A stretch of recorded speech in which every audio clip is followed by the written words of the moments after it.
There we go. Well, hello, everyone. This is Chrystal Lynn, Cowgirl Astrologer, and I am super, super, super excited for the grand finale of my Rising Sign series. And tonight, I'm doing Pisces Rising, my favorite rising sign. And I had to bring in somebody very, very special that I know you guys all know and love. And it is finally somebody in my life that I've been able to watch this rising sign play out. It's really rare. And so tonight I'm introducing Alyssa Sharpe.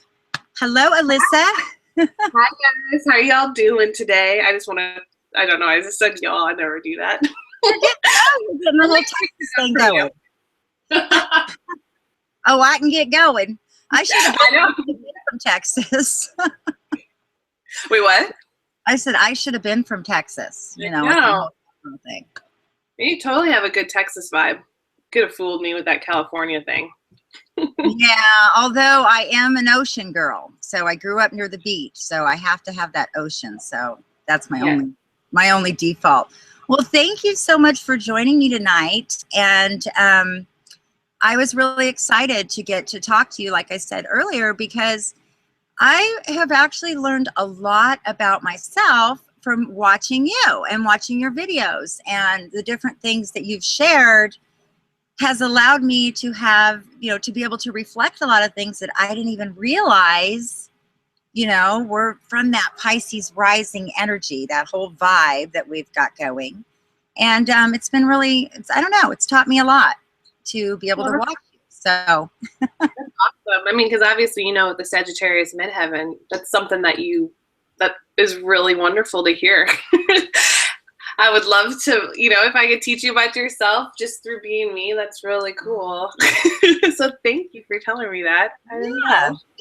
Yeah, well, but when I first got into astrology, I was kind of in the closet. And I don't know if you remember or not, a couple of years ago, but your videos was the first video that I saw on YouTube. I had never even watched an astrology video. And I found you right off the bat. And I was like, oh my gosh, somebody who speaks the language that I was thinking but couldn't talk to anybody about. Yeah. So that was huge. Yeah, that's funny. And it must have been like my only ability to go on YouTube before you was the fact that I had gotten to a point where I just didn't give a fuck anymore.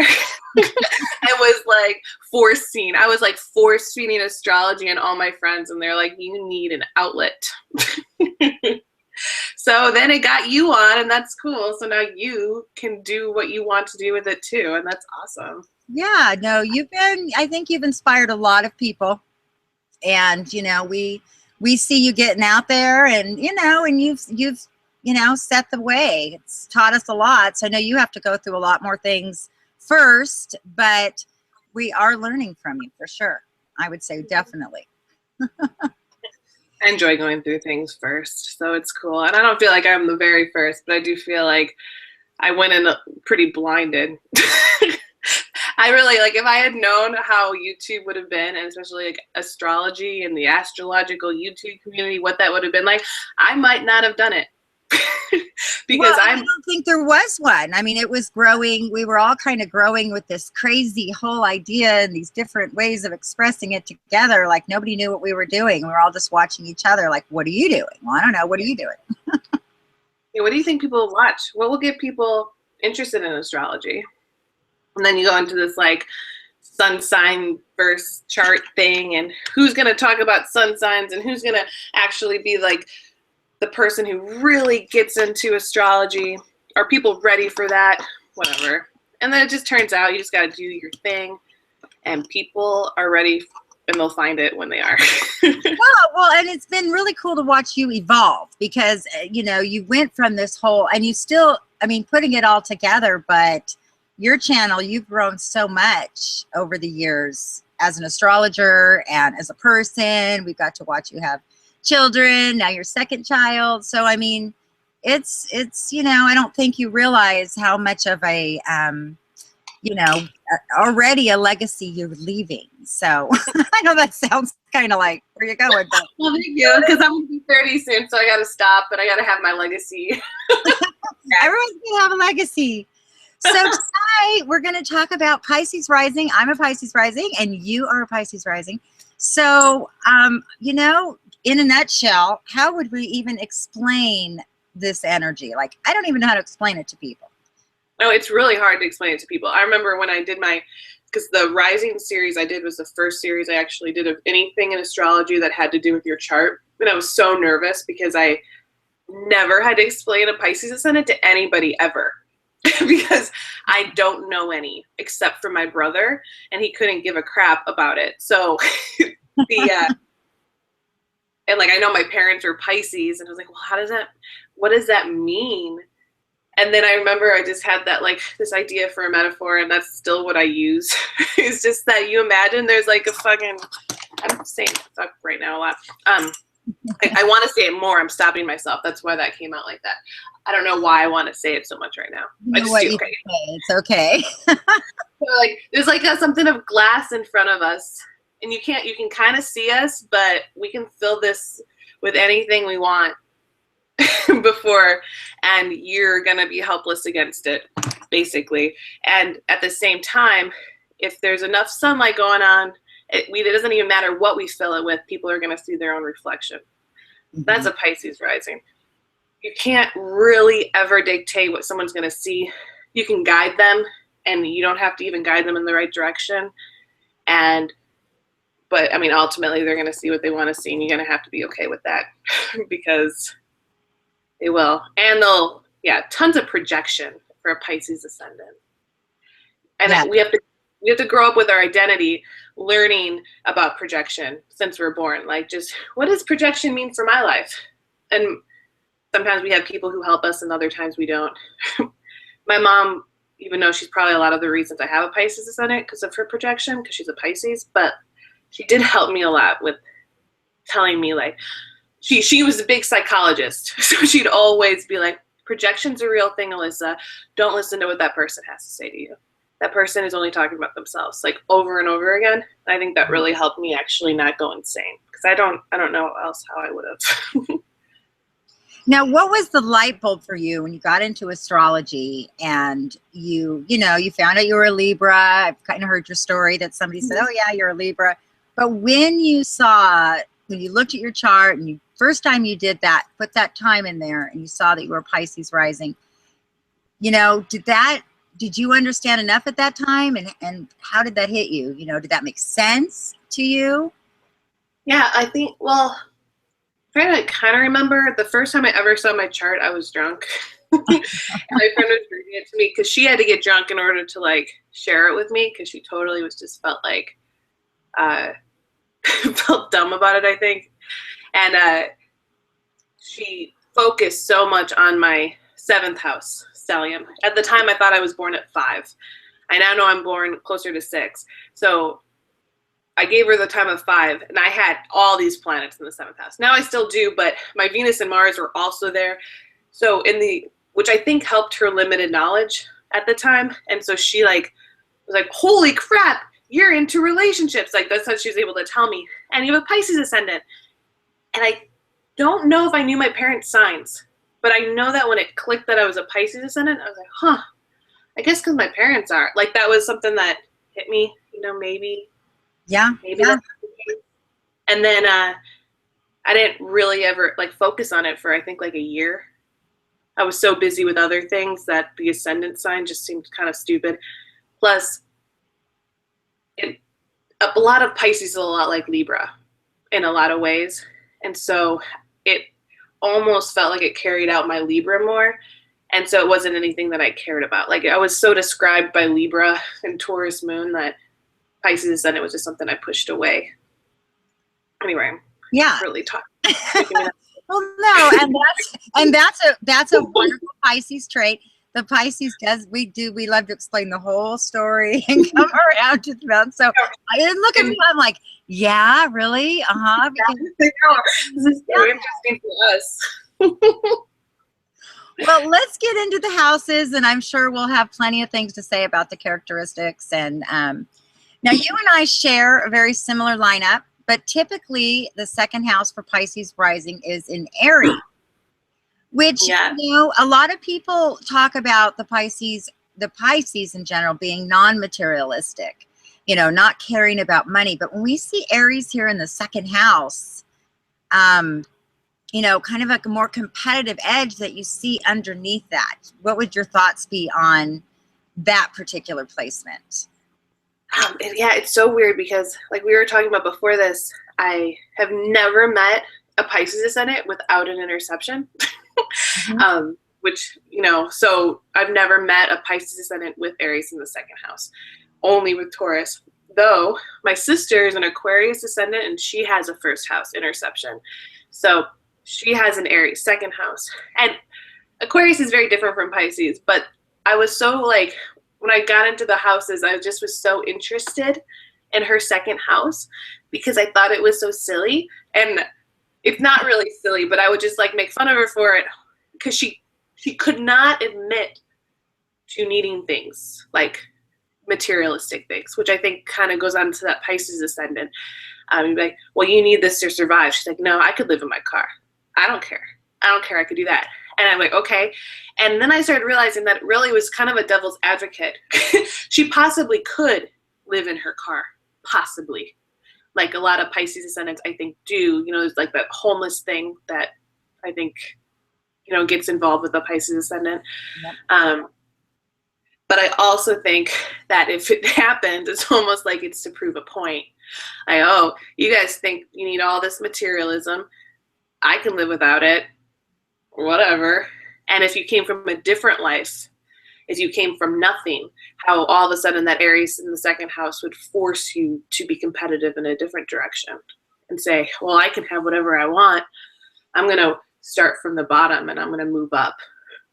So I don't know. That's how I see it play out because just, yeah, based on my sister. Yeah, no, that I'm the same way. I don't usually see people with that placement with the Pisces rising, but I was born with the second house in Taurus there. So I was raised in a lot of luxury, you know, I mean, middle class, but when I think back, my mom has a moon in Taurus. So, you know, that whole security and sentimental things and collectibles and, you know, always wanting that security. So for me, when I think back to those years, you know, I'm always needing that security. And you've got the moon in Taurus as well. So how does that play out? Well, yeah, because I have the second house in Taurus and the moon in Taurus. So I'm extremely, like, I'm an emotional hoarder in a, not like in an unemotional way because moon in Taurus is not super emotional. Like Pisces, if I cry, it's because my Pisces ascendant is letting off like release. But my moon itself, like I can immediately be in an emotional situation and kind of turn it off. But like, if I feel like it, just because I have control over my emotions in that Taurus way, which people either love or hate.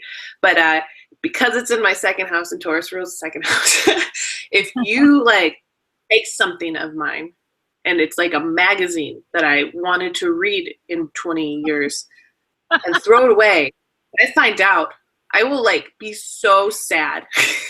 Like that's not your place to do that. That's not you're not supposed to just take this from me. This is mine. Or if someone gives me a gift and I lose it, because you know sometimes Pisces ascendants were just like aloof and loose.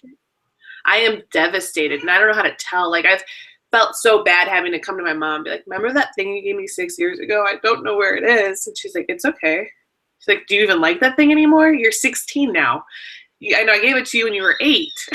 Like, it's okay. But it's like, yeah, but you gave it to me. It was special. It holds this.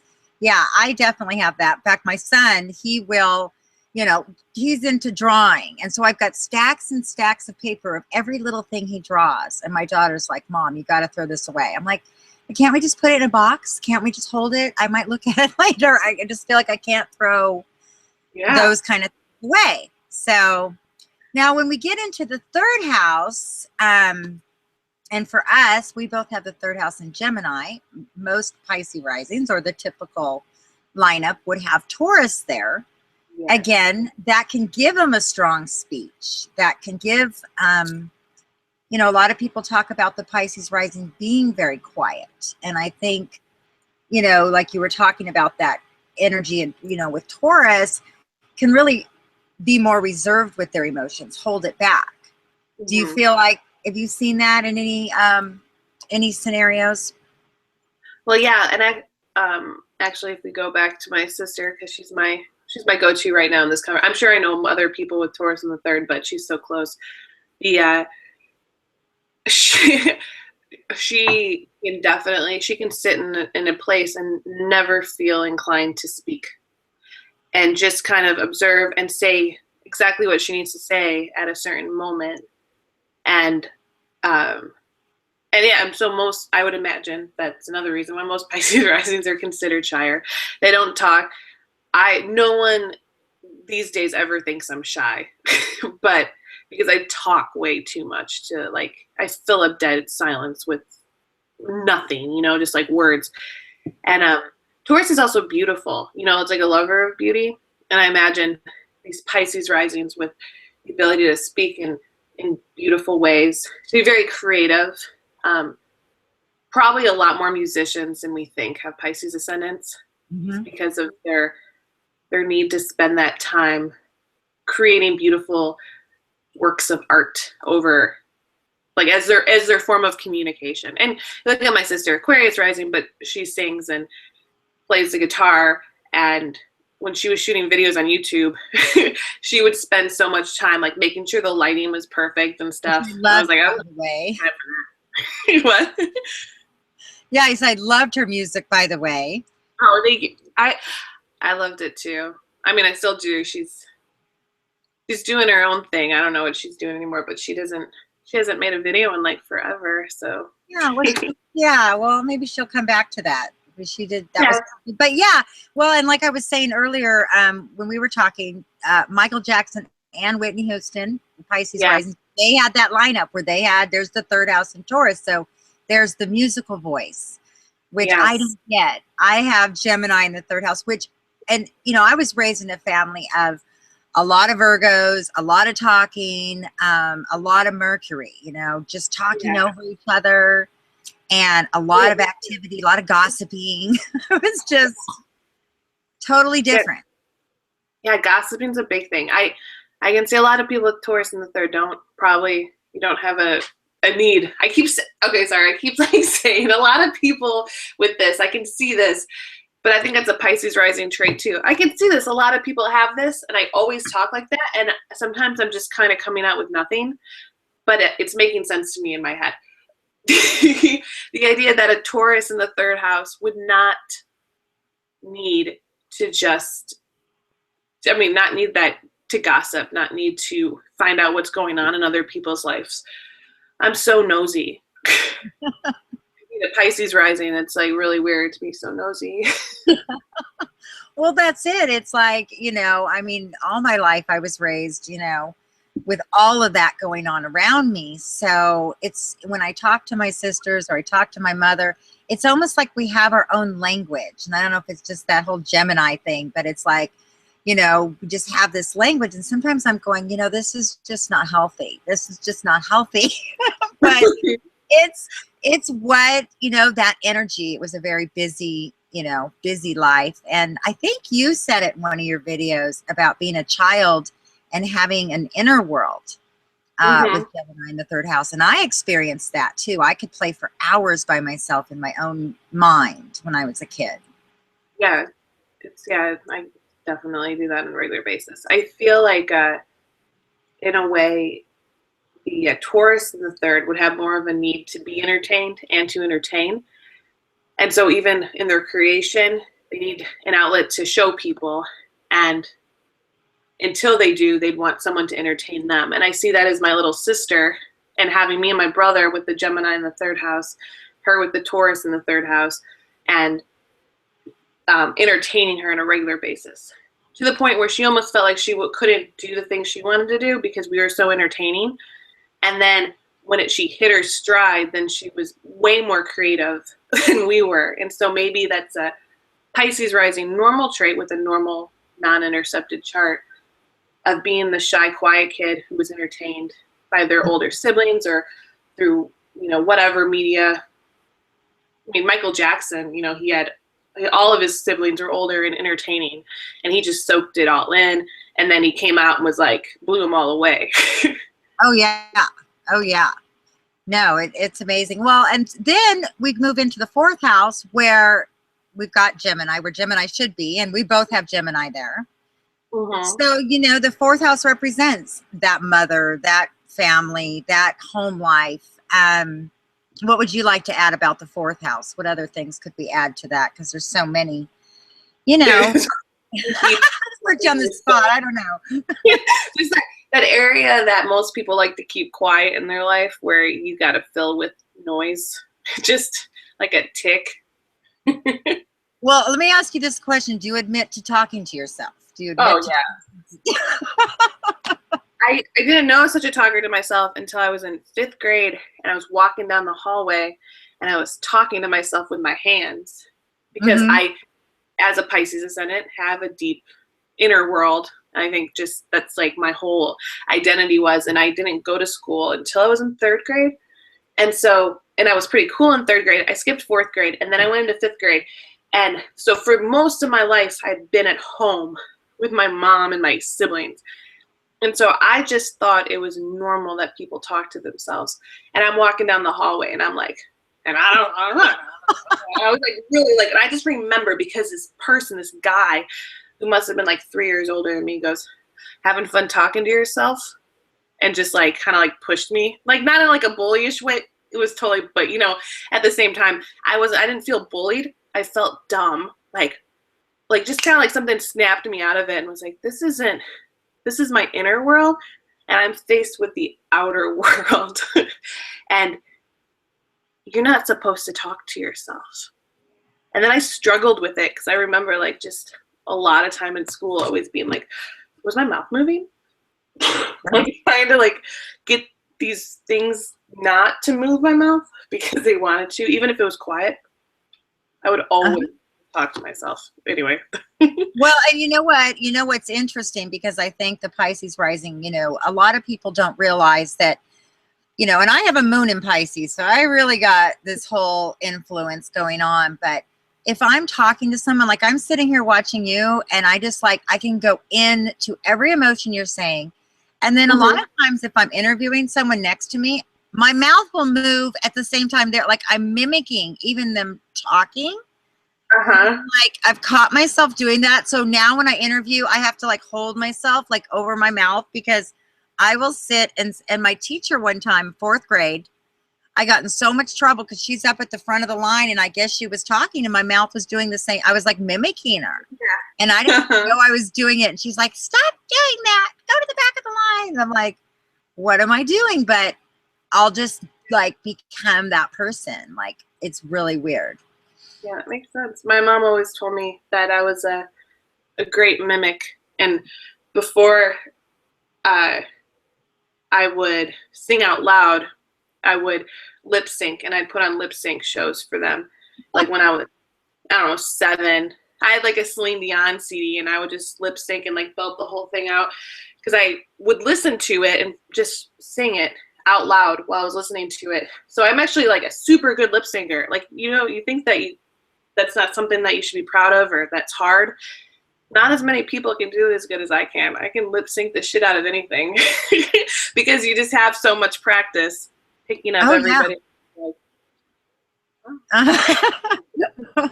Okay, now we're gonna have to do a challenge you to a lip sync video. Yeah, I know. I know. It's like, oh no. I always wanted to all those YouTube restrictions of songs. I'm like, I could just pull this out. You'd really be entertained. Are you entertained? That's my goal in life. Oh yeah. Well, and you've got Venus and Mars in Virgo, and you know, I'm a Sun in Virgo, so you know, that also is another sign that sees in such detail when people are talking. We catch everything of their body language. That's why we're such good, you know, empaths, because we'll see the slightest shift in someone's eye or looking down or the way they move their hand. Like, we catch all that. And then as Pisces rising, you know, we adapt. Yeah, it's pretty awesome. So moving on, let's move into the 5th house. So we've got the 5th house in Cancer. And yeah, this is, I kind of like the 5th house in Cancer. That's like the one house I'm happy about. And typically I would be afraid of that. But I think it's really where you get that side of the Pisces rising that loves to, you know, take care of and, you know, nurture, where we can feel other people, our children. You know, it's kind of a crazy placement. I'm not saying it's always good, but cray cray. But Yeah. okay, I'm cray cray. Look, can we just say it now? Yes, we're cray cray. We're cray. Yeah, this is kind of a normal thing in school. Yeah, actually, I think my because when your 5th house comes out, and when you have children, when you create something, and when I created things back in the day, like I used to be a painter and an artist, and I totally stopped myself because I hated people's opinions, because, you know, as a Pisces ascendant, opinions affect you so deeply. They just do. You feel like people's opinions on what you should do and what you are truth, because that's the way you've been made to feel, because you take on things with like projection, a lot of it. And so I just stopped creating and pretended like I couldn't. And every once in a while I'd break it out, be like, people would be like drawing something, and I'd be like, here's a portrait. Like, I'm amazing. But it's just remind you of what I can do. Yeah, yes. Throwing that out there. Yeah, but I don't do it anymore. So lay off me, please. This is like part of the past. I'm 24. I have a past. Right. Yeah. But then I remember my husband, he wasn't, like, when I met him, he really wasn't quite sure that I had any sort of nurturing in me whatsoever. And I think it's because I cut out that creativity of the 5th house. You know, like, I just wasn't using any sort of creativity, wasn't even caring. It was like my 5th house was just kind of stagnant. There's no planets in there. And so when I had my child, he actually said, he's like, I was really amazed that you were so good with your kid. I was like, really? It's like, I kind of believe you'd be okay. And then you were like, you know, you hated being pregnant, and you were just like Alyssa hating being pregnant. Like, you know, Alyssa hates shit. And then you had a baby, and you were like very nurturing.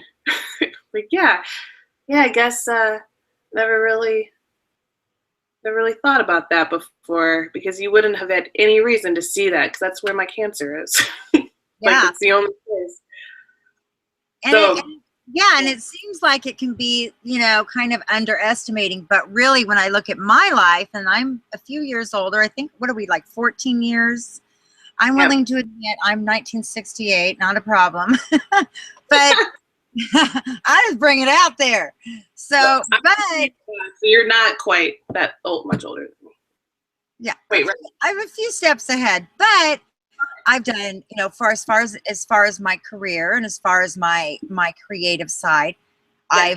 I've you know, actually loved real estate, believe it or not, and you know, fixing up properties and selling them and making, you know, connecting people to them. I did a little of that, and I've worked with elderly people. I've worked with teenagers. I've worked with horses, animals. You know, it's really where I believe we get, you know, that side of us when we do express it, where we can connect with all people. It's the moon, you know, it's just, we can connect with all people. I love that. Yes. No, it's definitely a part of you. Because if your chart is ruled by water with that Pisces ascendant, this is a second instance of water in our chart. And it happens to be in this, like, you know, I mean, this part where we express ourselves in such a creative place from the heart. And so we do take on, and it's that psychic moon thing. I think that's where I didn't totally go into depth with my creations, my art. When I was like an artist, I could draw for anybody. Like, if you wanted something, I could just draw it for you, even if I had never done it before. And I could draw people really well and capture them, even if the picture was kind of off, like I wasn't really giving it my all.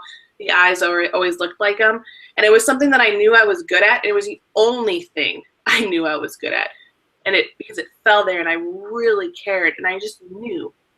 And I never had that experience of just knowing. And I think when I cut out art from my life, I lost all knowing. Mm-hmm. because I had nothing. I was just a waitress. Like I would just say just a waitress, but like that's what I felt like. And so there was no more like giving a shit. Like I hated waiting tables. I never ever liked it. So there was never one part of me that gave my heart to it. So I was that ditzy waiter that forgot shit. Well, and I think a lot of people don't realize what, especially, you know, being a Pisces rising, we have to love what we do. Bottom line, we may do jobs, but we're always trying to get to where we want to be. I mean, I've done a lot of jobs that I was like, okay, I'm doing this now so I can get here where I want to be later. But you have to do that. Otherwise it's depression. yeah, and even when it comes to writing, you know, one of the things is, especially with, you know, the moon in the 5th house, we're intuitive writers, intuitive artists.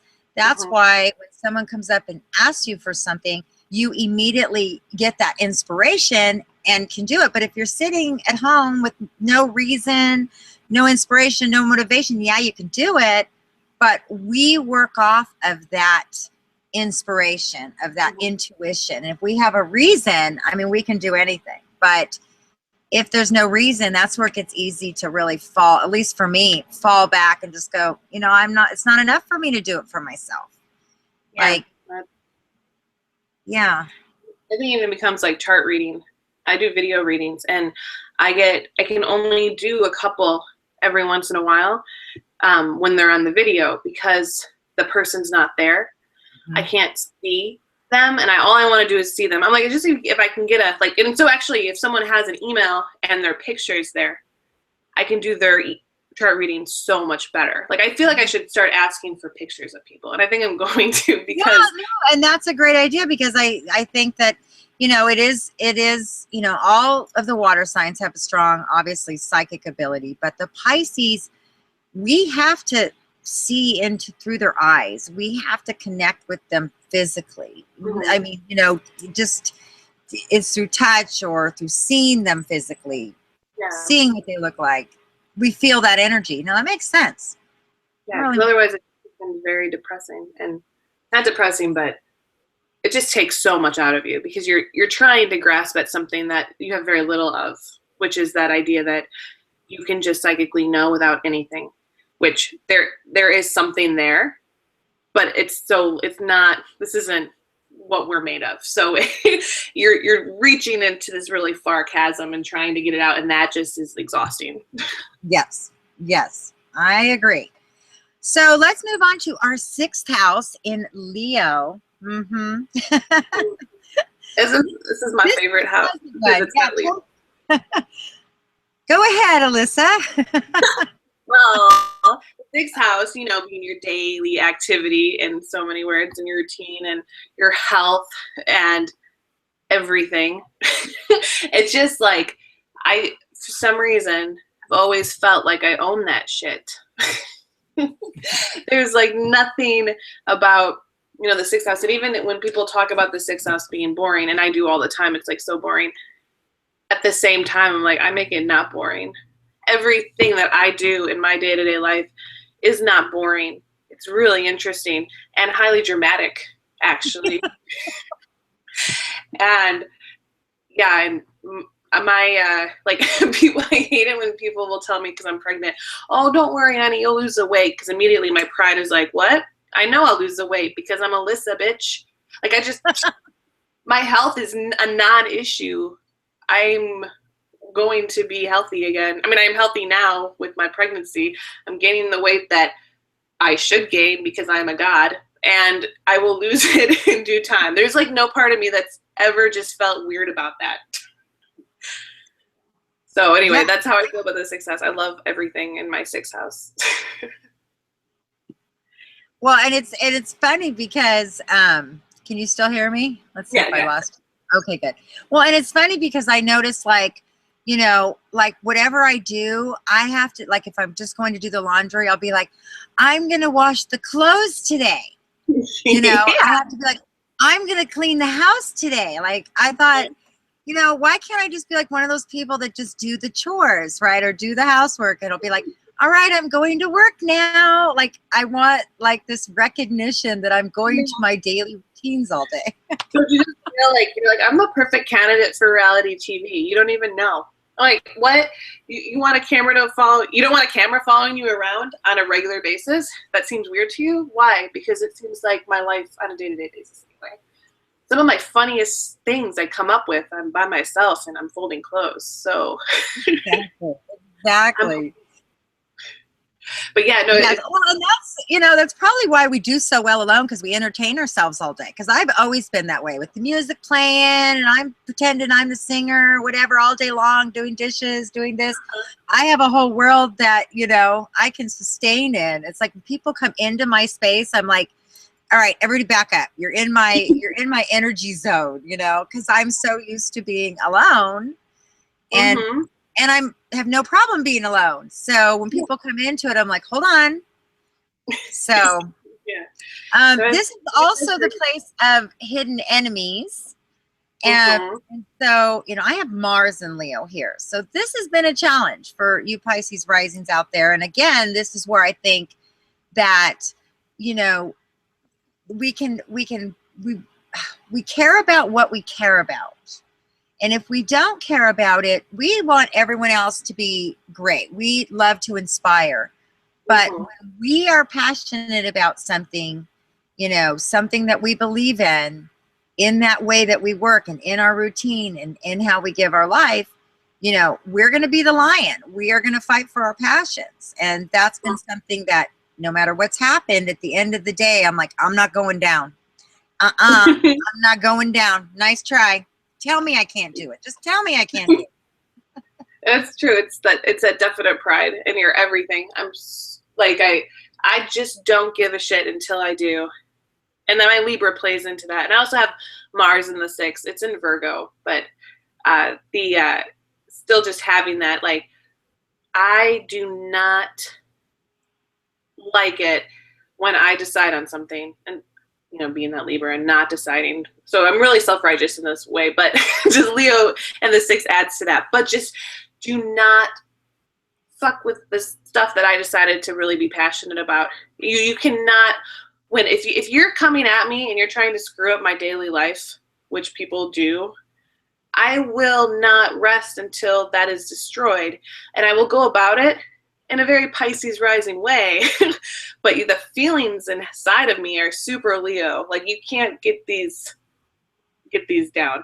And so in a way, people do think, if they see me passionate about something, that I'm giving off Leo energy. Yeah.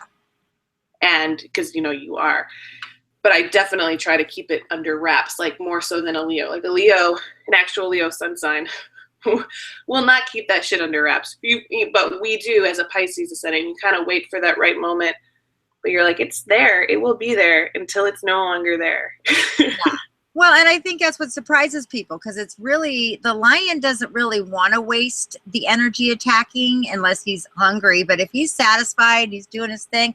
But if he gets pushed up against, a corner or backed up into a corner, it ignites the lion. He's going to come out swinging, no questions asked. And I think, I've had to protect my den a few times in my life. And it's like, that's when people are surprised the most about me, is when it comes down to that. It's like, I will, my life, my routine is really, don't touch it. Exactly. And I think a lot of Pisces risings have had to feel this just because Saturn's been going through your 8th, messing up with a lot of your daily life, just because the 8th is just other, like, these issues from outside just coming at you. And so what does that directly affect but your day-to-day routine? And so that line has had to come out so much with Scorpio, with that square even. It's just not even, it's really affected probably every one of us. And we're all sitting here like, yeah, oh man, I've had to definitely say, like, to a few people, I will destroy you.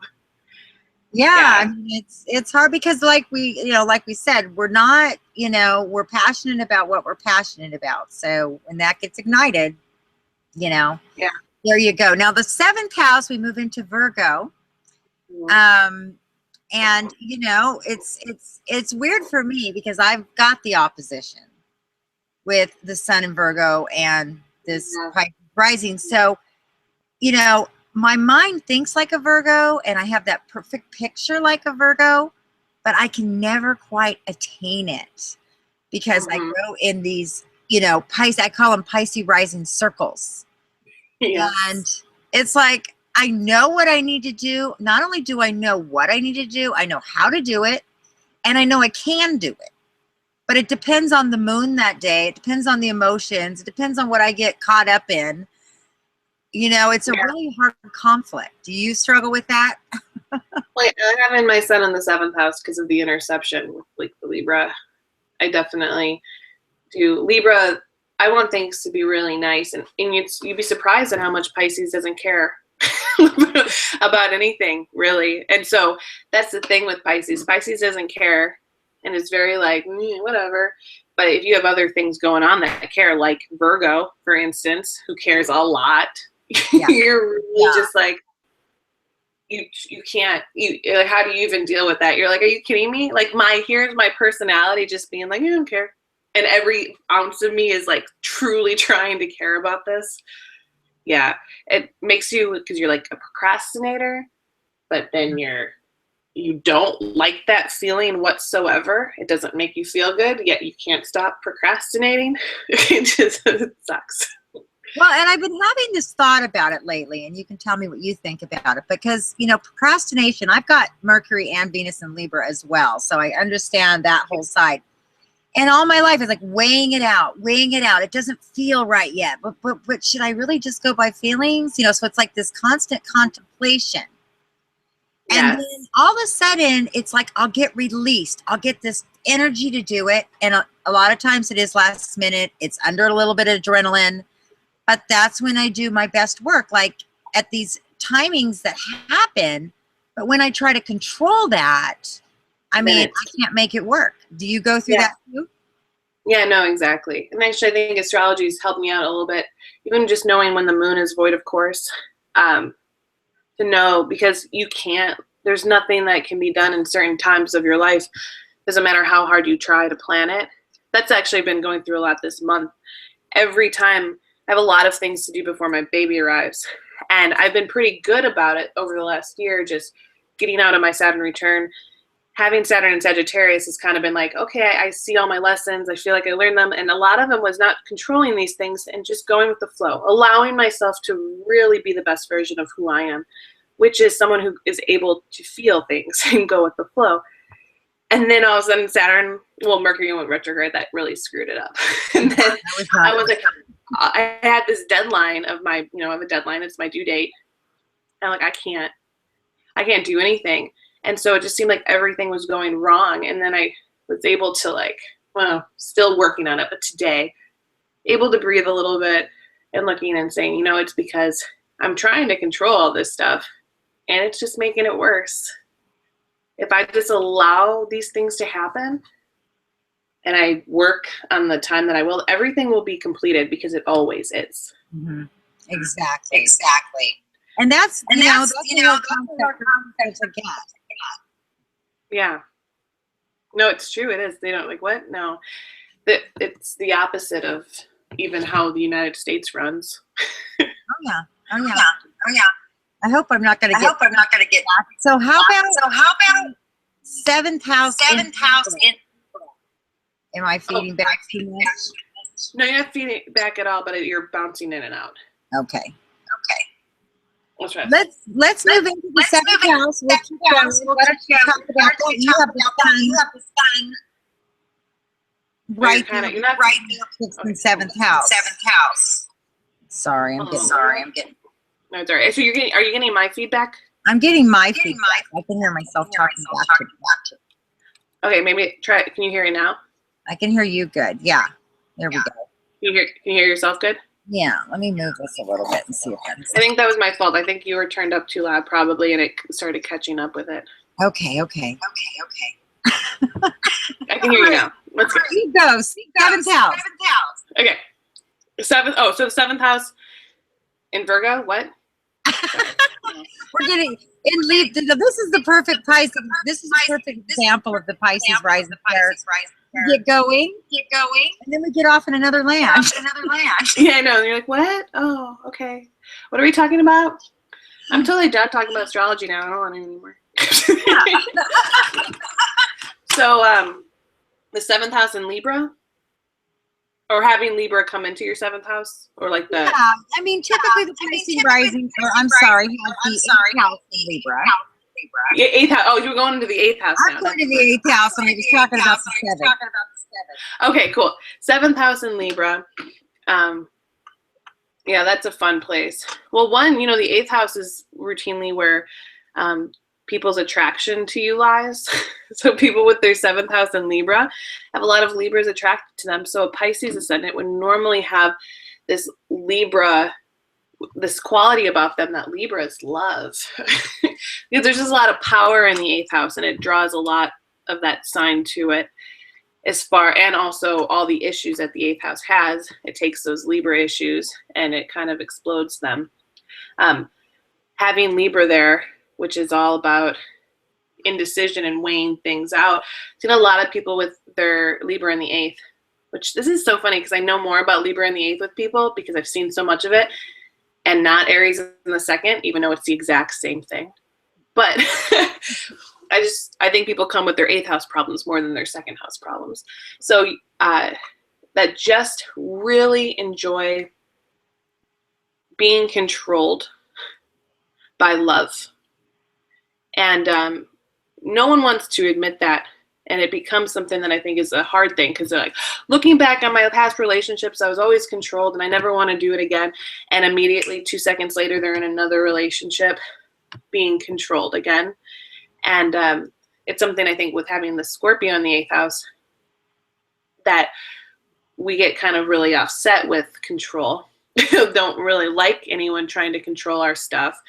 And it becomes a greater battle. So we're more of a Pisces. There's a lot more anger in a Pisces rising with Scorpio in the 8th than a Pisces rising with Libra in the 8th, who in a sense enjoys that. Like Whitney Houston. I mean, those battles are really public, but it's like, why didn't you just leave? It's like, because she didn't want to.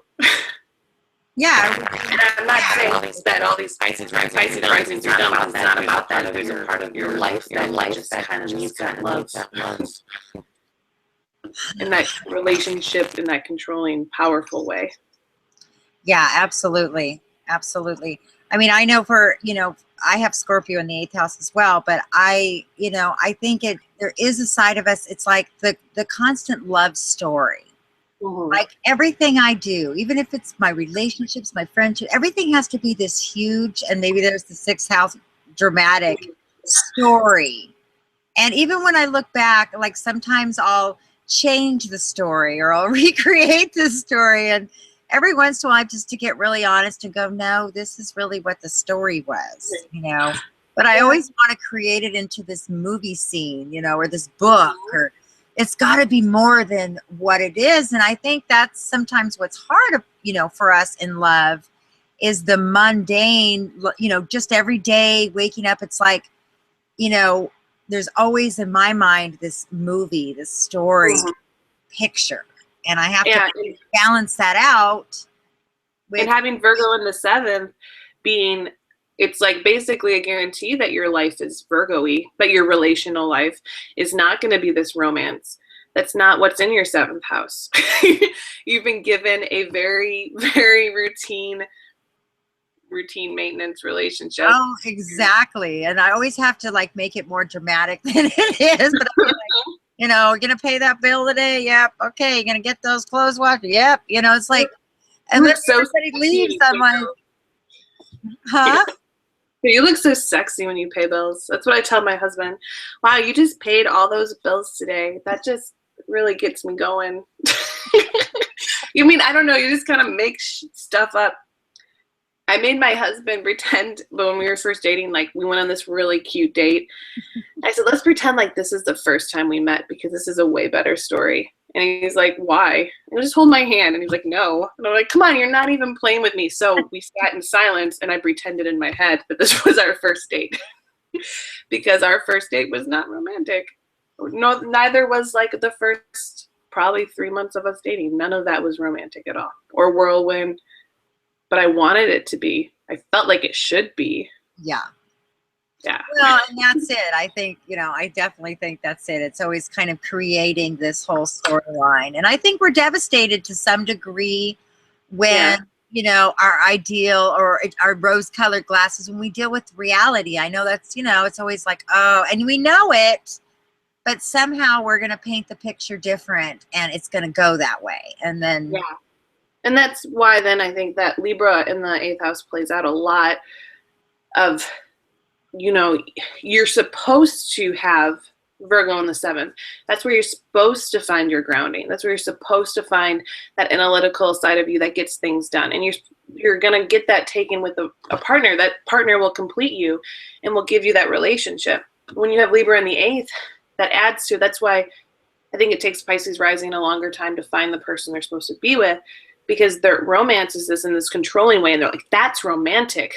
Being controlled is romantic. 50 Shades of Grey is romantic. And it's like, it's not, because 50 Shades of Grey is not a real BDSM lifestyle. This is like an insecure girl getting pulled into a very controlling man's world and then changing him. And that is what so many Pisces risings think, that this will take them out of that mundane. Please let me live in dream world forever. And then they just go into these controlled environments because it feels awful. Because it's got to feel awful. It does feel, you've been in relationships like this. It feels so awful, but at least you're on your toes wondering what's next. Mm-hmm. That's okay then. You can deal with the awful because you don't know what's going to happen. And having a relationship that is grounded in like that Virgo world, it's amazing what I can accomplish with my own life because I am now yin and yang. I am completed in a way, Oh yeah. No, in the Virgo energy in my chart, again, I said I have the moon in Pisces, so I really have to battle, a lot of that. And I have this real serving nature. I'd love to serve. I love to be there. But with Scorpio in the 8th house, when it comes to, money, inheritance, or having stability or security for the long haul, like that's when you'll see me like die on the hill. Like I am going to leave a legacy. I am going to fight for, like this control here. Like I'm not giving that away to anybody. People have tried to take it from me, and it's like you get close to this certain area and then you'll see that Scorpio energy come out in me. And it's another surprising thing. Now, when we move into the 9th house, now typically this is Scorpio for the Pisces rising. We have Sagittarius there. Yeah. But I think that's what makes them so having that ability to see into so many different aspects of life, foreign cultures, and understand different people and different languages, and the world gets opened up to us. Mm-hmm. Yeah, knowing that definite like in-depth type of way where I'm trying to, sorry, I lost the Pisces rising, lost their train of thought, but to have that Scorpio, I feel like was just a super unique place in the 9th house, because it's also that water sign of intuition and understanding things, and maybe never even having to leave your seat, but knowing like other cultures and just understanding them and being able to adapt to them. Where having Sagittarius in the 9th, there's a part of me that doesn't care to know, which is a weird thing because it's Sagittarius and the 9th, but it's almost like, oh, I already did that before somewhere in like some past life somewhere. So I'm just gonna not care about it. and the other thing about Sagittarius in the 9th is that, and this has been proof for myself, like whatever my spiritual belief is, like I am going to bring that into my work. Like I don't separate the two. Like I've always done and always been able to express myself in all aspects, and I've always done jobs that I had that freedom. Yes. So it's like I have to be able to be, express whatever my beliefs are, even with astrology, or, it's like this is a great job because we're exploring all these different concepts and theories and ideas, and we don't have all the answers, but we're exploring them and we get to express them. Yes. Yeah, no, it isn't. And teach people about them. Yes, exactly. It doesn't just kind of stay in. I think a lot of Pisces ascendants, when have you heard like we'll go back to Whitney Houston or Michael Jackson, express to the world their beliefs and things. It's very Scorpio. It's very hidden and mysterious. They take it all in, and they're taking it in, and they know so much more. And it's upon their, their death or something that you find out all that they know. Yeah. And so, like, yeah, it's just definitely a very Pisces rising thing. And with us having Sag there, you're like, oh, no, I learned this today. So here you go. Everybody gets to know now. Yeah. Well, and having the 10th house in Sag, now we go back to kind of getting back in line here. Yes. This is where you get the actors and you get the preachers, the teachers, the spiritual, like, we are going to get up on the podium. We are going to teach. We have to, ultimately, because it really, the 12th sign of the zodiac, I always say we're born almost like with this umbilical cord to heaven, spiritual. Yeah. And makes sense. I always wanted to be a preacher. I thought I'd be so good at it. Yeah. Well, and you know what? You are. You still are. That's the thing. We often, because, the Pisces rising is often raised in a very religious structure or pursues religion very young. I pursued my own religious experience at 16 years old, like on my own. Like I had this huge, like, born again, like nobody could stand me experience. Like I was going to preach to my whole entire high school with no fear whatsoever. Yeah. I was going to walk around with the Bible. Like I was going to China. I was going to do it, and I look back and I'm like, oh my gosh, was I like delusional? Like, what was that? Like, I just love Jesus. Like, I just got Jesus. Like, I got it. Yeah. And then I'm like, I've always, and then when I got astrology, it was like, oh my gosh, it's like, I have to be the guru of all, or whatever it is, my horses, or it's like, yeah. You just want to use it in every different aspect. You're like, oh my gosh, this is amazing. Yes, no, I am, because I was born in church and religion. My parents found it before I was born. I remember, like, probably around 16 too, wondering if other religions made any sense, like in that sort of way, because I felt like in a way I was taught to believe certain things. There's certain parts of me that are still, I think, kind of brainwashed by it, because I think everyone is born brainwashed into believing a system, and when you stray from it, you feel guilty. So there's still part of me that is there because it was all there. But I remember when I was 16 being like at the church, even just being like, so what about this? What does this mean? Like, what does it mean to be agnostic? And finding that people didn't know, and they were older than me. They're like, so you just are doing this and you don't know what else is there? You can't define agnostic for me? right. Okay. I guess it was before Google, because at that time I should have just Googled, but there was no Google. So I couldn't even believe that. And that part of me was like, you guys, you need to branch out a little bit and experience, because spirituality is everywhere. I'm pretty sure of it. I don't know, but I know that it's there. And I had a want and a desire to care about it, which I wonder how many people who left my church have a Pisces ascendant who were born there. Yeah, well, I think we do question. I think we do question those things, and we need to know for ourselves. Like, if we don't feel it, we're not going to believe it. It goes back to that whole thing. But when we do feel it, like I know for myself throughout my life, I've had very powerful spiritual experiences. And I think each one of them was real and important. Mm-hmm. But I also think that I've learned over the years that, I used to just crave the mountaintop experience. It's like, if I wasn't having the mountaintop experience, something must be wrong with me. Yeah, no, I felt like that a lot in high school. Like, why am I not worshiping with my hands up right now? Mm-hmm. Why can't I do that? If something must be wrong with my spiritual connection to the heavens. Mm-hmm. Which is like such a weird thing to think about. Or like, I got baptized twice, and I remember the second time I got baptized feeling like maybe I shouldn't go with this, because I was like 14. Like, I think I have ulterior motives, but I also feel like I need to do this. Like, if I don't do this, if I don't feel this right now, like, I'm not going to feel anything. And so you go in these compulsive feelings. And when I really first got into astrology, I really was like, yeah, this is amazing. And that was like my first aha thing I've ever had, I think. because everything else had already been ingrained. Like I've known the Bible since I was 5, you know, like there's just other things that there's nothing new I could have really learned. And then astrology was like, holy shit.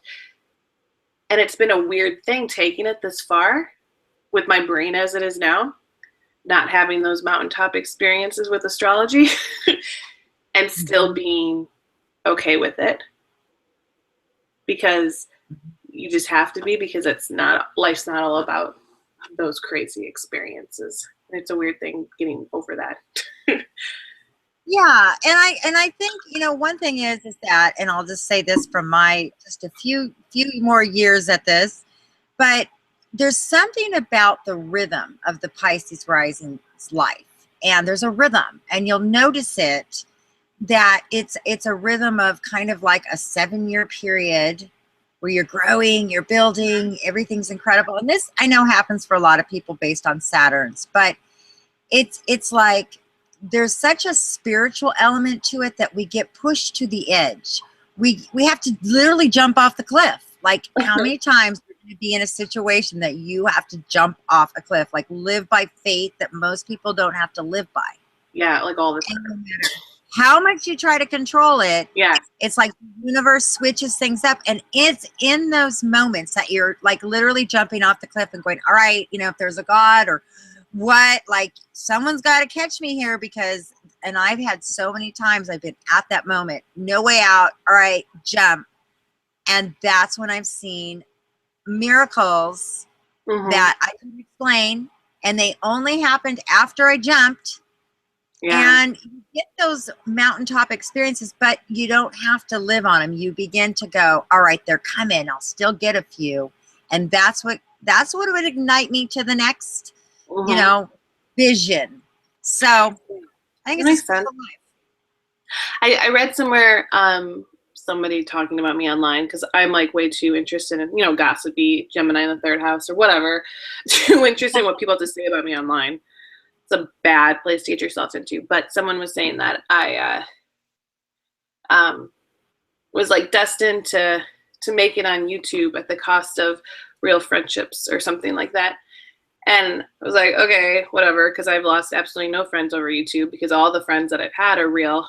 But I was like, destined to make it on YouTube. That is so no, because there's a point where I can't do YouTube anymore. I don't know what's next after YouTube, but it's going to stop, and then I'm going to have to go somewhere. Just the way that I started on YouTube. I got fired. Well, I was fired after I started YouTube, but it hit me, and then I started doing astrology stuff when I got fired, because all of a sudden I had nothing, and you got to make money somehow, and I was pregnant, and so it was like, oh, jumping into this. YouTube, it won't last forever. It just would be impossible for it to. I would feel so stagnant and awful, and I would need a new high, or like a new something. And exactly, and you will have one. That is the cycle. Because I remember when I had my horse ranch, you know, and I mean, it was like the peak of my life. I built it for all these years. I was at the peak, and then it was like I could never imagine life after that. But it had, you know, at least for me, because I hold on tight, and I think it's that 2nd house Taurus. We hold on tight to those things we love. Like you can't pry it out of my hands. Yeah. So sometimes things come in your life that take it, and and it's hard on the Pisces rising, because that's when that reality sets in. But if you can trust, like, look at my life right now, you know, 7 years after thinking I could never do anything, you know, like that. I'm on like this whole nother wave. Yeah. I couldn't have even imagined. Like I couldn't have even made up in my mind. Like, no way. So yeah, you'll be amazed. You'll be amazed. No, that makes sense. Even if I look back at my life, there's no way I would have ever thought that I could be teaching people, you know, especially too, like even, well, yeah, probably because before my Saturn square, now I'm in my Saturn return right now, I was kicked out of my church, which I thought was the place where I was going to learn how to lead people and teach people. I was like, because I really started feeling like this is what I'm going to do. It started connecting, I think the Sagittarius midheaven, that this is what I could do. I could be seen, and I could speak, and I could teach. And then it was taken. And now looking back, I'm like, I was the wrong platform, you know? And I was so just ingrained in it. But if I had looked back, I would have seen, yeah, I was super stubborn about it. I should have left before. I should have realized before that this wasn't where I was happiest. So I had to get a push. And then I did. And then now I'm here. And this makes way more sense. And I'm a lot happier than I would have ever been there. Yeah. And that'll keep happening. And you know, the thing is that whole experience being raised in that church was all necessary for making you who you are today. Because even when I had my huge spiritual experience and I was just, you know, I was really actually expressing that side of me, that freedom in me that I had never unleashed. I was 16 years old. So, you know, there were certain transits going on that opened that up in me. Mm-hmm. And that's always going to be a part of me, that when I love something, like I just give it everything I got. I'll like breathe it, live it, dream it, think about it. And then when it's done, it's done. And all of a sudden, but if I'm in between and I don't have a passion and a reason, that's when depression can set in. That's when I've had times when it's like, if I'm flatlined, it's not a good place for me. I have to be having some vision, something I'm looking out for. That makes sense. Yeah, and I guess I can look back and say it was a lie that I say that I never liked serving. There was a rush that I got waiting tables because it was so different from my life. And I was always afraid of waiting tables because it seems very scary to people who've never done it. Or if it doesn't, they're not admitting something to It themselves. looks scary to me. I don't think I can. I mean, I've hosted, but I've never done it. And I was like, it's a lot. You have to think about it. It is a lot. And I was pushed into it because I needed a job after I left my church, and someone was like, my restaurant's hiring, and they hired me. I was like, no way, you don't want to hire me. I am a shy person. But all of these experiences, this church and learning about things and spirituality and belief. And I went to a church with a lot of good teachers and speakers. So for me to say that a lot of the way that I talk to people now isn't based on listening to that every Sunday and like Wednesday night and maybe even more, these amazing teachers who could teach the crap out of anything. Mm-hmm. I had that. And they, you know, went to a mega church. So they had these people, they had followings, and I was constantly listening. And I would find myself mimicking them, you know, listening to them, thinking, I could do this, or I'm getting what you're saying, or I'm enjoying how you articulated that point. Are you not? Like, what is that? And because I had heard those stories so many times. So I do know, like, everything I'm able to say now is based on a mimicking sort of way of these pastors, which is strange. Well, and if we all have these life paths and we're set to develop and live out, you know, our calling, whatever that is, then each stage, you know, it's part of that process. I mean, even being a waitress, you wouldn't have met your husband had you not gone down that path. Yeah. And I wouldn't have learned how to probably talk to people. Every day was a struggle. I was so shy. I think a lot of Pisces risings are really shy. And so I think to be in the position I'm at, people really do have to believe I'm extroverted. And I'm not, but I can fake it so good. You wouldn't even know. Yeah. I'm the best faked extrovert ever. And that's very common. That's we become what we need to become at the moment. And that's our gift, is that we can mimic, and we basically can take on the energy. So if somebody's whatever, and that's good and bad, whatever the energy is, if people are really rude or people get annoyed, like my heart will sink off of somebody else having an issue and it's not even mine. And I'm like, why do I need to have this personal whole emotional effect based on somebody else having a problem that's not even mine? Yeah. That's the hard part, is that we actually experience all of their stuff, and trying to keep that poker face and stay focused is hard. Mm-hmm. Yeah, normally you just want to immediately dive into whatever that feeling is around. Yeah. And actually, that kind of brings us into this idea of Capricorn in our 11th house. A lot of lessons, Saturn in this place of what should be friendships and community and networking and all of that, and having that kind of continually getting messed up and a lot of karmic issues happening there. At the same time, we're trying to take in everything. It kind of protects us a little bit from taking in too much. Because I wouldn't say that like you have a Pisces moon, and that's different. You're definitely more of an empath. There's a part of me that's always been like empathic, but another part of me that's controlled it in a way. And I think at first it was just an accident because probably this Capricorn in the 11th taking out people on a regular basis who would drain me too much. And so in that way, like I never really developed that negative side that they always say that empaths develop. I just kind of, I mean, in a way, I guess you just kind of feel lucky or blessed even with Capricorn there, which could suck, but it really is like a protective thing. And that's kind of how I'm seeing it right now. Yeah. And the other interesting thing for me and just you talking about having a lot of teachers in your, at church that you looked up to, Capricorn in the 11th will bring in older people, wiser people that teach us in our social circles. Like we will have privilege if we are open to it, to literally learn under the best people.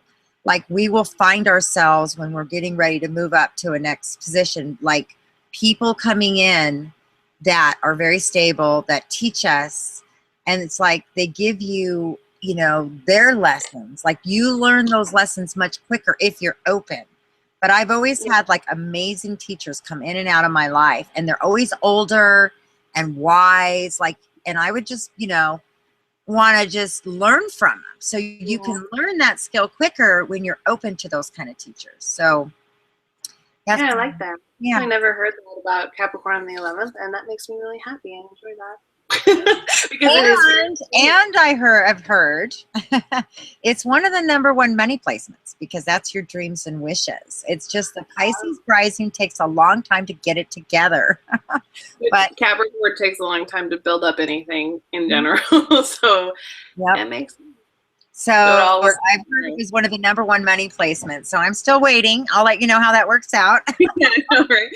I always say I'm an 8 life path too. And so I think I was always, before my Saturn return, I was told, just wait until after your Saturn return and you'll be able to like actually get money. Because especially since it's opposing my moon in the 2nd, and my moon in the 2nd and North Node in the 2nd, which only just wants money.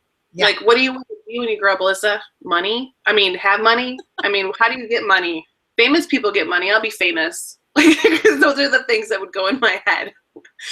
But well, and I've always had this concept of for money, but then, that moon in Pisces is where that's the struggle, because I really wish, even though I have the Virgo, having Taurus there will give you that more stability. But that Pisces energy, you can get lost in giving it away and almost feeling weird about money. Almost feeling like you don't deserve money or like you should be giving it free. And, we've talked about that, the guilt of, people wanting free readings or people wanting our time. And we're always thinking about how can I give them another video? How can I share this concept? And then when it comes to getting paid, it's like, or feeling like we're worth something. It's difficult there. Yeah. But it's necessary because, our gift of being able to connect and share who we are through a completely different, we're not in a box. And, we have what the world needs, because with the 12th, the 12th sign of the zodiac, we have a piece of everything. We can see, in that other realm for people. And, because it is such a spiritual gift, I don't know if it's for you, but for me, it's always been a hard one. I tend to want to give it. And a lot of times stuff that I give, like I think, well, they don't even know they need it. So I have to give it to them to let them know they need it. Because a lot of the stuff that I give is from another Pisces place. Does that make sense? No, absolutely. People aren't always going to ask for the right thing. And actually, and that's a very interesting thing, giving readings too. I do a better job of reading for people when they don't have something that they want answered. Because then you're immediately able, and because that's the way that we live life, is by grasping at these like weird straws, but we know they're there. But that's like you wake up and you start off, your foot hits the ground and you're a Pisces rising. So you got Pisces the moment you wake up telling you, you know, what your dream world was about and how you're going to live this day and whatever. And, you know, if there's guilt or anything, those are kind of side things. When you wake up, you just feel like a Pisces. That's how I always like experience that. And so I just always have to tap into that feeling I felt when I first woke up and dreamy and the world was my oyster and I was going to overnightly become famous or whatever your weird dream comes, or I was going to win the lottery and I didn't even enter it. That's all this Pisces rising stuff. And I like to be able to use it for other people because I can do it actually a lot better for other people. Yeah, and people don't understand that. I think that to myself a lot because I'll be going up and down emotionally with different things and energies, but put me in front of a reading, put me in front of a situation and where I can get out of myself and enter in, whatever I had going on is immediately gone. And I actually like that. I actually like, please get me out of my own head. Please let me serve. Let me do something for you, because me thinking about myself, that could be, who knows how I'm going to feel about myself from day to day. I know. Yeah, and even if I'm like doing my own astrological readings, rarely do I read about my own life myself. Yeah. I'll read about other people's stuff and how it's going to affect me. Like I can't, to get into this is a very hard thing to do. Yeah. To get into everybody else, much easier. Like, okay, my year is going to go this way because I read these 5 people's charts who are connected to me. Yep. So now I know, which is silly in itself to even be, that's a control thing I have, but it is kind of like that. You do a lot better with other people. Well, and I think we just really want the freedom to let what comes in and not be like structured or expectations. That's when we get kind of like give a Pisces rising freedom and get out of their way, and who knows what they can do. But we have to live in this world that's so structured that it's like, that's when I get the anxiety, is when somebody tries to put me in a box, you know, and then I'm like, I don't even want to do it anymore. I feel like my wings have been cut off, you know? So yeah, it's even like transits. I'm not like, I don't think I can make transit videos. Maybe I could if I ever had enough time, but I don't follow transits myself. I follow the long-term ones. I like to know what houses planets are in. Sometimes I'm like, oh, okay, that was why this happened. But ultimately, you tell me, Alyssa, you're acting this way because Mars is squaring your moon. And I want to be like, fuck you, don't tell me why I'm acting this way. I'm acting this way because you're a bitch. Like, that's how I feel about it. Like, don't. And then and I'm like, yeah, and I know what's happening. But actually, I would rather not know. And it's just because then I can live my life accordingly and not think about it day to day, because there's enough rules on me as it is that these transits, they become rules for people. People live their life with these barriers, and I would like transits to be there to open me up to the possibilities. So I try to really keep them like that. Like, this is what my life holds. Like, I'm excited about this next year because Jupiter is going into Virgo. That means a lot for me. So I'm like, that's good. It gives me optimism. But I don't know. I'm not going to live day to day with that. I think that's a healthy perspective. I do that as well. I mean, you know, I think there's overall things, and I think sometimes when I'm going through things, I mean, to understand astrology, you go through that stage where what was happening during this time, and you look and you see that it works. You see that, yeah, those were pivotal moments. But I mean, ultimately, we have to feel this stuff. We have to live this stuff. We have to wake up every day, no matter how we feel, which is hard, and still get up and kind of go, all right, these are the things I have to do, because these are the things that require me to be in this world. And, you know, if we get to love what we do, and that takes us to the 12th house in with Aquarius, if we get to love what we do and we get to be the creator of what we do, and in that subconscious place that we get to own who we are, you know, and be unique, you know, I think that's the greatest gift of all. Yeah. But it takes a long time to realize that that's the most necessary thing, is creative freedom and freedom to be. We so often give that away as Pisces or Pisces risings, because we can get into, like you said, the controlling relationships or over-serving or just losing ourselves in other people. And if you look at the 12th house and that place that we hide, we really know who we are, but we often don't stand up for that. And you have Jupiter there in the 12th house I was looking at. It's in the 11th. but it's an let me look at, yeah. Let me see what we got. We're at I only say that because that's like my favorite placement. You're not giving that up in the 11th. Yeah, it's my 11th. My husband's Jupiter's in the 12th in Pisces, and I told him that I was the reason with my Pisces ascendant why he will have a better life now. That's what I told him. Right. Yes, it was like 2 years ago. And he's like, okay. He hates getting put in a box. He's got an Aries ascendant. He's just stupid. But like, but I like told him, and I felt really good about that. I was like, that makes sense. And I said, and then your Aries ascendant has opened up my Aries interception. And so has my son's, because kind of makes me wonder if our daughter will have a Pisces ascendant. Though a Cancer with a Pisces ascendant might be a little bit ridiculous. But just because if my son can open up my first house, maybe my daughter can open up my husband's 12th house with me and ignite that Jupiter and make it go somewhere. Yes, it's going to be a beautiful thing. It's amazing how that happens. I totally see that happening. Definitely. Yeah. I enjoy thinking about that kind of stuff. That's like what makes me excited. But I loved what you're going to say though about Aquarius. What you did say in the 12th, we know ourselves, but we hide it. And it's absolutely true. So many times I will even say, well, I don't know shit about myself. And then when that is repeated back to me, I'm kind of like, didn't you know I was just playing around? I know about me. I know about you. I know about everything. I know a lot more, but I'm not going to tell you that because I'm not full of myself or something. I don't know. Or full of this idea that I could know everything, because I'm not. Like I still believe there's so much more to learn about anything. I mean, my identity with obviously that Aries interception was kind of stunted, but the idea that I know that it was stunted, the idea that I know these things that are bad about me, and I can tell you my flaws before you get a chance to. Pisces ascendants are great at that. Oh yeah.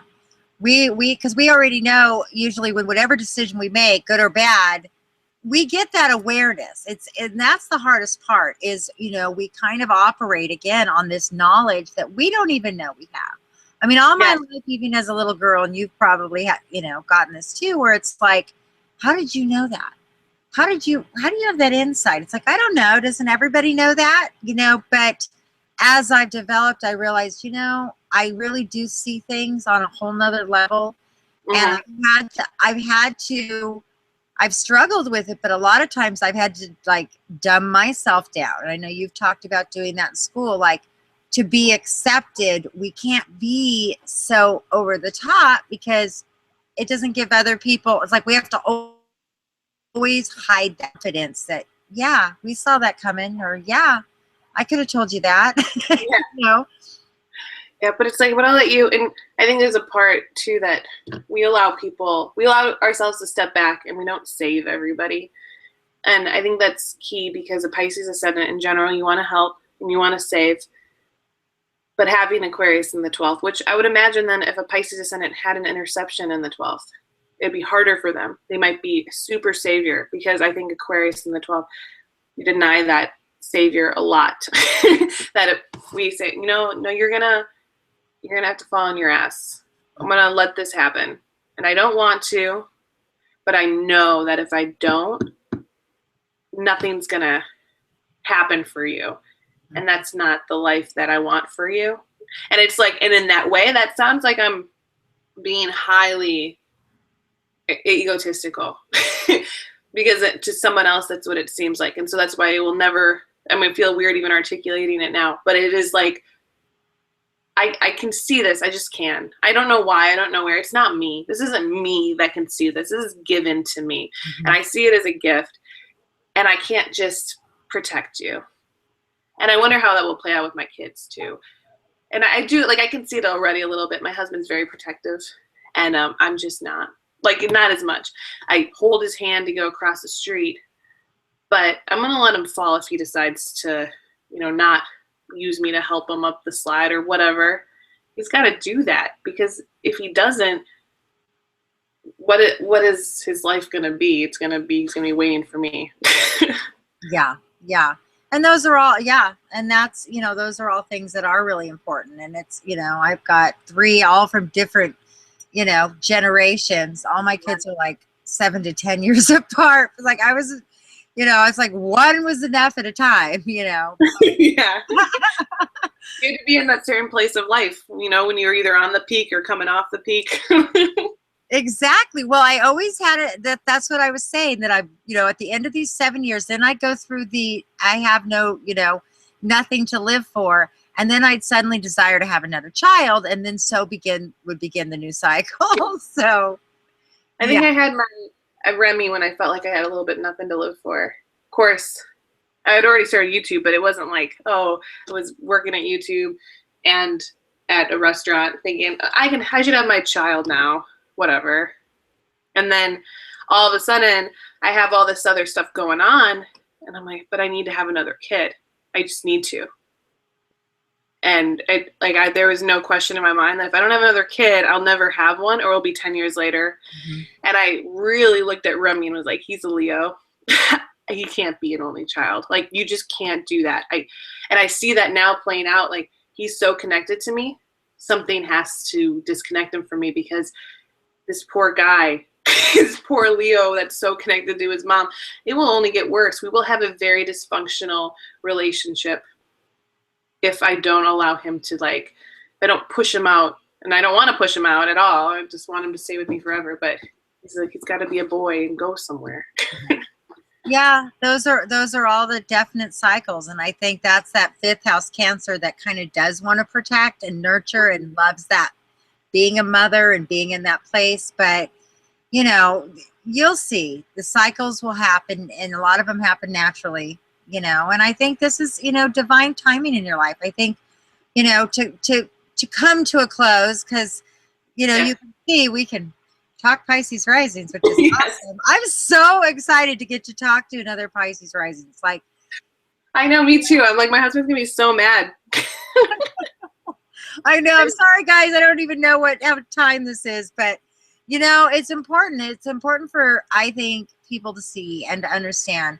We all live these dynamic lives. We all live, you know, going through struggles and themes and having to look at ourselves. And really, it's hard to see yourself as a Pisces rising, because we see through these eyes and we can't always see ourselves correctly. We can see others.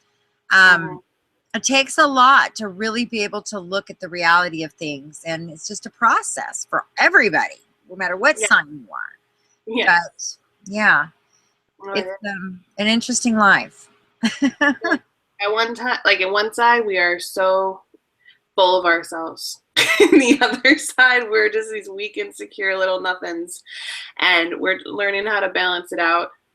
And every time I think the balance comes is when that Pisces is really able to shine. Just that, you know, that's divine intervention, that spirituality, that ability to connect with other things. If I'm going to sit here and be depressed and full of myself because I got a month left of my pregnancy and everything's going wrong because it's my Saturn return, which I do, I go into those depths because have the ability to go into those depths of just woe is me. Mm-hmm. And then I see what it does, though. And I see that then I come out the other extreme and I'm like fighting and I'm like, you can't with me and my family. And then after that, I just calm the F down. And then it's like all of a sudden there's this clarity and it comes immediately, but it's nothing that I can control. The only thing I can control is myself and my own balance in life. Yeah. It's a lot of work. We're crazy. We said that. You're cray. You got a Pisces ascendant, you're crazy. It's okay, because you got to own that. And I think Aquarius in the 12th, we're afraid to say that we own that, but you got to just give it up. Yeah. Well, eventually, virginity. And you know what? The more that I've accepted it and the more that I've understood it and the more I've allowed myself to go with the cycles and realize that this is part of it, even those down times when I can't see clear and we get into that real, you know, defeating stage. You know, sometimes they say, I'm just going down for a couple days. I got to take a break. I'm not going to beat myself up. I'm not going to overthink it. My body's just done. Like, I have to go on these little hiatuses. Yeah. allow yourself that, because we take in so much. We really don't understand it. And all the years I spent as an adrenaline junkie to the next opportunity, the next thing, and I really burnt myself out. I burnt myself out to the point that, was beyond. And it can actually have physical damage on our sensitive, just how we operate. And it's taken me a lot of years to heal from that. So makes sense. I think, yeah. I think in a sense, my child saved me, because I was really like, drinking a ton. I'm not a druggie. I'm not like, they say Pisces Ascendants are into that stuff. I've never been a pill popper, even marijuana, or even, I don't like the smell of incense. There's things that I don't like. And the only thing I like is alcohol, because now I'm not shy. I'm like super funny. I'm like really friendly. I have a good time. I can be an extrovert. I love alcohol. And there's a chunk of my life where I did absolutely nothing but drink, because it fueled me, but it took away everything else I had. Yeah. So, I mean, it makes sense now. Of course, I would have my child right at the beginning of YouTube, because I wouldn't have been able to do this if I was drinking. To get into the life that I have now, this is amazing, just being sober. And I don't even think like, I don't feel like, oh, I need alcohol. Like I don't even think I could say I'm addicted. And I think Pisces Ascendants never fully get addicted. They just get caught up. Mm-hmm. Because I quit smoking and drinking, and I've never really given a crap about it. Well, and that's, I think that's it. I think it's one of the things is every time in my life when I've struggled with that, it's when I lost my way or my focus, Mm-hmm. my passion. Yes. And then it was like, I didn't care about anything. So wanting to dull that or wanting to escape, yeah, those are our realities. Those Mm-hmm. are realities, because without a vision, we perish. Yeah, that's what we do. Exactly. And there's nothing there. And I guess my drinking stemmed out of leaving my church. So yeah, it was, you felt like you spent all that time investing in and being a part of that. I mean, I know, because I went through something very similar, and I know, and I've heard you talk about it, I know it really affected you deeply, because we do, and that's what's hard about going into astrology. We're looked at as, to pursue astrology, that we have no value for the faith that we were raised with. Well, that's, for me at least, furthest from the truth. I actually love the biblical stories more now that I understand astrology. Mm-hmm. and realize how much, how great and how even more intricate God is, you know. So for me, it increased my faith, and it took away the condemnation that I was allowing myself to get under, that whole I'm bad. And I got caught up, and this is really a misinterpretation of it, but I really got caught up in, if I'm having a mountaintop experience, then God must love me. And if I'm down and depressed and everything looks bad, then I must be bad. And now somehow the devil has my life, know? And so that was too hard on me. And when I looked into astrology, I realized, you know what? We're all on the same playing field. We all have, I don't care if you call it karma, I don't care if you call it generational sin, we all have this energy that comes through our life from the past. Mm-hmm. Our parents' issues that we're dealing with, their parents' issues that they were dealing with, gets trickled down. And ultimately, it's up to us, with the new, fresh energy that we have every morning, to change that and be better than that and break those curses. And yet, with astrology, we actually kind of get like a cheat sheet. Mm-hmm. Yeah, we don't have to sit here and wonder what it is. It's written right there. Right there. It's amazing. I love it. Yeah. Yeah, and I hope for, as the future, that people can see astrology as more of a tool and not make it be this, like, because I know it's hard on even for me to go, well, I'm not choosing one or the other. It's a new extension of my faith, my spiritual journey, which, by the way, is my business. I don't have to answer to anyone else what my relationship with God is, because at the end of the day, I know what that is. That's all that matters. Yeah. So yeah, exactly. I know my husband's mother, she won't watch my videos because I swear too much, and she'll have conversations with my mom about it. She's like, you go to church, how can you allow your daughter to do this? And she's like, well, I don't agree with everything she does. And then my mom was telling me this. She's like, and then I kind of stopped and was like, she's not going to understand that everything that you've gone through and what you've taken from it and how you do have faith in things, and that astrology is something that you've used to actually decide whether or not these things are true or false. So I just kind of was like, well, you know, she's okay. She's a grown woman. And I was like, yeah, thanks, Mom. Because she's a Pisces. She could just go on. She's like, but there's nothing there. And then when I told her, she's like, I told her that you were baptized, and she just didn't believe me.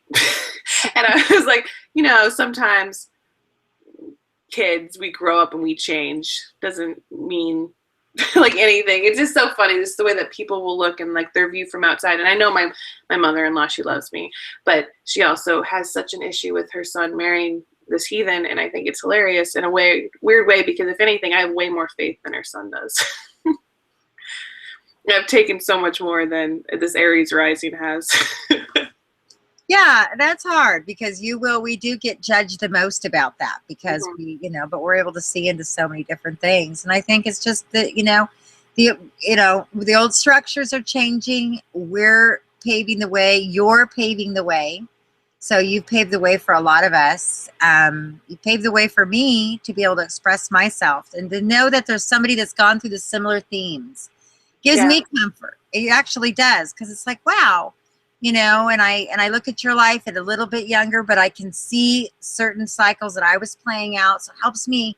It actually kind of really helped me to heal and look back at situations, especially the last couple of years through Saturn and Scorpio, when we were all, you know, doing videos, and I would listen. And sometimes it was hard. It was hard for me, because I was like, I knew, you being a Pisces rising, that you understood those deeper concepts, and you just, you know, you're saying them. You don't know who you're talking to, what it's coming out. And I was able to look at myself, look at my past situations. Wasn't easy, but actually it was one of the best things to be able to hear it from another Pisces rising. Yeah. No, and I can give that back to you. When you read my chart a long time ago, and I totally was just like, oh no, read my chart. You know, I mean, then I can share it, and it will help your channel, and it'll help my channel. It's a good connection thing, because we're not beauty gurus on YouTube. They've already figured that out. They send each other products and they try them on each other and whatever. It's like, what do you do with astrology to introduce people, to connect to people? So you read each other's chart. Okay, cool. And when I had you do that, when I watched it, I was like crying. I was like, wow, she understands me. I was like, this is crazy. And I can't really, like, I've watched it probably 3 times since you've done it. Was 2 years ago? Only 3 times, because it makes me feel a lot. Like, but it really did. It helped me in this time of like, wow, I just feel like the most lost person in the world. But basically every Pisces rising understands my story. That is technically 1 in 12 people in the world will go through these things when I'm going through them, and every time I go through them. And it's amazing, really, you know, when it comes down to it, how that can happen. And some people I don't think they like that, because they're like, no, I'm my own person. It's like, yeah, we have our own different struggles, but the themes are the same, and that's the most important part. Yep. Yes. Well, this was so awesome. We finally got to connect, and I just want to congratulate you. I'm so excited about your baby coming up. So we will all be rooting you on, and, you know, relax, rest. Like you said, it's all going to play out. So I just want to encourage you with that. Thank you. Yeah, I'm looking at charts right now trying to predict when she'll come, which is absolutely stupid, but that's something that I do. And then I know it's stupid. She's going to come on her own time. You were due what, like the 15th, July 15th? I'm due the 16th. Okay. Right now, if you wanted to know, I think I'm going to go the 14th. But that's just me playing with stuff. My mom hates when I do that. I'll be like, Mom, I'm going to give birth on the 14th. She's like, why? Because I predicted it via astrology. Well, like, imagine having this dilemma. Okay, here's a dilemma for you. because on my last one, I did have a C-section. So he said, no, you can come in on New Year's Eve or New Year's Day. And, so then I thought, well, tax-wise, I really need to go into next year. So that made sense. But it was the difference between the moon in Scorpio and the moon in Sagittarius. So imagine having that choice in your hands. Oh, that's like caught between a rock and a hard place. And I'm like, just kidding. But no, but still, yeah, you're like, what did you do? Did you just say, please pick one for me? No, I picked moon and Sag. Are you kidding me? Yeah, no, right? Thank you. When Remy was born, I knew he wasn't coming at all. Like, he never dropped. There was nothing. So they're like, we're going to induce labor. What day's a good day?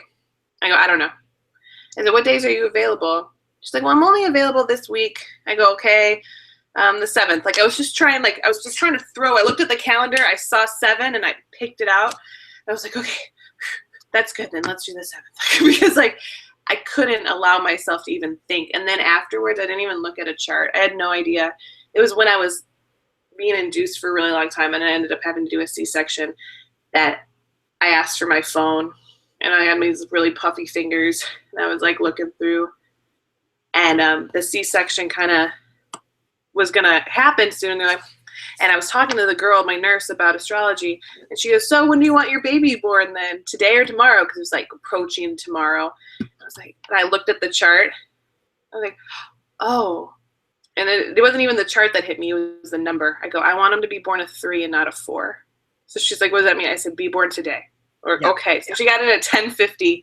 And I was like, that's hilarious. She's like, okay, I'll go tell the doctor you want him born today. I'm like, yes. I mean, I wasn't really necessarily down to the wire. I had an hour and 10 minutes. But still, that was just the only time I looked at it. I was like, I guess if I have to, yeah, I don't want him born a 4. It's hard because sometimes you get those moments where you have to make a choice and, you have to go by your instinct, and, but I mean, I had that choice and I thought, well, I know we're going to travel and I know I do a lot and I know, you know what I mean? It's like, at the mom like me, we got to go. So. Just wait. Wondering what will happen this time. I'm just really hoping she goes. I would really like to just experience what that would be like to just go into labor because I haven't had to do that. So I just think that would be miraculous and just to see what the universe gives me and not have to make that decision, especially having way more knowledge 2 years later than I did at the time. I was just so impressed at the time when he was born and he had an Aries rising that conjunct my husband's. I was like, no way. Like you got... Like, I told you I want him to be born today. You got that moving, and then it was, like, perfect. It's like, whoa, so much smarter than I am, this universe thing is. Yep, it'll happen exactly how it's supposed to, definitely. Yes. Well, anyway, okay, I got to go, too. It's 1 o'clock. Well, thank you so much, you guys. I hope you enjoyed this. Thank you, Alyssa Sharpe. I really appreciate it. All right, you guys. Bye-bye. Bye.